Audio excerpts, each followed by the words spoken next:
Welcome back to the Global Brief. Today, we're diving into one of the European Union's most pressing challenges the renewable energy transition. The EU has set ambitious targets to achieve climate neutrality by 2050 and to reduce greenhouse gas emissions by at least 55% by 2030. But meeting these goals isn't as straightforward as simple ramping up wind and solar energy. Europe's green transition is rife with obstacles, some rooted in technical limitations, others in financial and geopolitical constraints. Let's start with one of the biggest bottlenecks grid congestion. Europe's aging power grid wasn't built for renewables. Traditional grids operate on a steady supply of coal, gas, and nuclear plants. But renewables like solar and wind are inherently unpredictable. When the sun shines or the wind blows, electricity generation can surge, overwhelming the grid. In countries like Germany, which leads Europe in renewable energy, grid congestion is a daily problem. In fact, according to the German Federal Network Agency, grid bottlenecks are costing Germany over 1 billion euros annually in redispatched measures. Redispatched is a costly process of rerouting power to manage grid strains. Germany isn't alone in facing these costs. In Netherlands, grid congestion is projected to become so severe that it could cost the economy up to 4% of GDP by 2030 if unresolved. Across the continent, renewable energy generation is sometimes curtailed because the grid simply can't absorb it all. This essentially means paying for clean energy that can't be used. Now let's talk about costs. While renewable energy like wind and solar is cheaper to operate than traditional sources once set up, the initial infrastructure investments are substantial. The European Commission estimates that the EU needs an annual investment of around 35 billion euros through 2030 to update its grid and add new storage capacities. Not only does this drive energy costs for the average European consumers, but it also places a financial burden of government already managing inflationary pressures.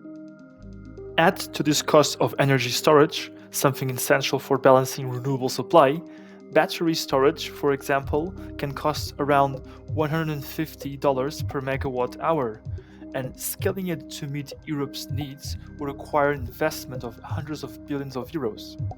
Without adequate storage, Europe risks a scenario where energy isn't available when needed most. The third challenge is policy alignment across member states. Europe's energy landscape is a patchwork. For instance, while Denmark and Spain are renewable energy champions, Poland still relies heavily on coal, and France remains committed to nuclear.